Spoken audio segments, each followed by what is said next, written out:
जब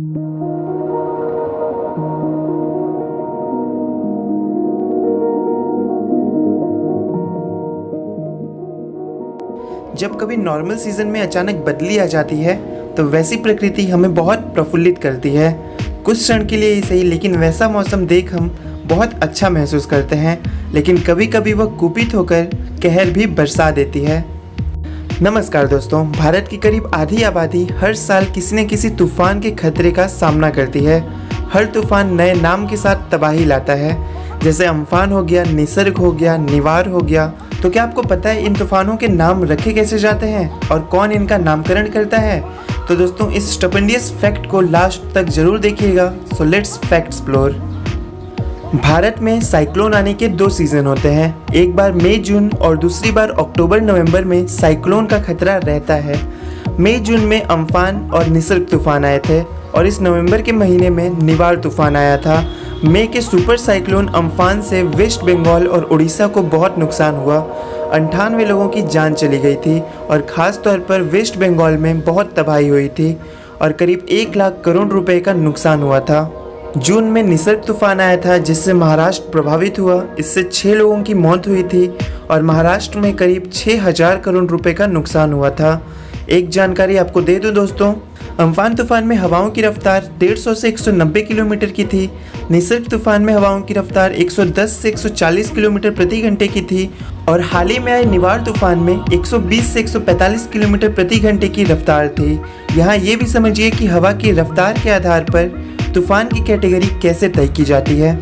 जब हवा 63 किलोमीटर प्रति घंटे की रफ्तार से चक्कर काटती है तो उसे तूफान या साइक्लोन कहते हैं। जब ये रफ्तार 119 से 153 किलोमीटर प्रति घंटे तक की हो जाती है तो उसे ट्रॉपिकल साइक्लोन कहते हैं। हवा की गति बढ़ने के आधार पर साइक्लोन की कैटेगरी 1 से 5 के स्केल पर चली जाती है। फर्स्ट कैटेगरी के चक्रवाती तूफान की रफ्तार 119 से 153 किलोमीटर प्रति घंटे की होती है।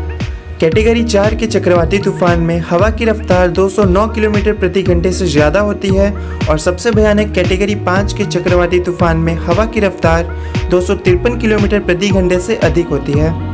हर तूफान नए नाम के साथ तबाही लाता है। तूफानों का नामकरण पूरी दुनिया में होता है और ये 1953 से चल रहा है। इसके लिए विश्व मौसम संगठन द्वारा निर्धारित इलाकों के निर्धारित देश नाम का सुझाव देते हैं और उन्हीं के आधार पर तूफान का नाम रखा जाता है। जैसे मई में आए अम्फान तूफान का नाम थाईलैंड ने दिया था, निसर्ग तूफान का नाम बांग्लादेश ने दिया था और हाल ही में आए निवार तूफान का नाम ईरान ने दिया था। निवार का मतलब होता है रोकथाम करना। बंगाल की खाड़ी और अरब सागर यानी बे ऑफ बंगाल और अरेबियन सी के इलाकों में तूफानों का नाम देने का सिलसिला साल 2000 में शुरू हुआ था। इस इलाके में भारत, बांग्लादेश, म्यांमार, ओमान, पाकिस्तान, श्रीलंका और थाईलैंड जैसे देश तूफानों का नाम देते हैं। बाद में नाम देने वाले इन देशों की लिस्ट में ईरान, कतर, सऊदी अरेबिया और यमन जैसे देशों को भी जोड़ा गया। इन देशों के द्वारा तय नामों की लिस्ट बनती है। फिर वर्णमाला के आधार पर यानी अल्फ़ाबेटिकली देश द्वारा सुझाए नाम को चुना जाता है। कुछ दिन पहले आए सोमालिया में गति तूफान आया था और वो नाम भारत का दिया हुआ था, गति तूफान, राइट? ओके, सो आगे आपको मालदीव्स का दिया नाम बुरेवी, म्यांमार का दिया नाम तौकते, ओमान का दिया नाम यास और पाकिस्तान का दिया नाम गुलाब सुनने को मिलेगा।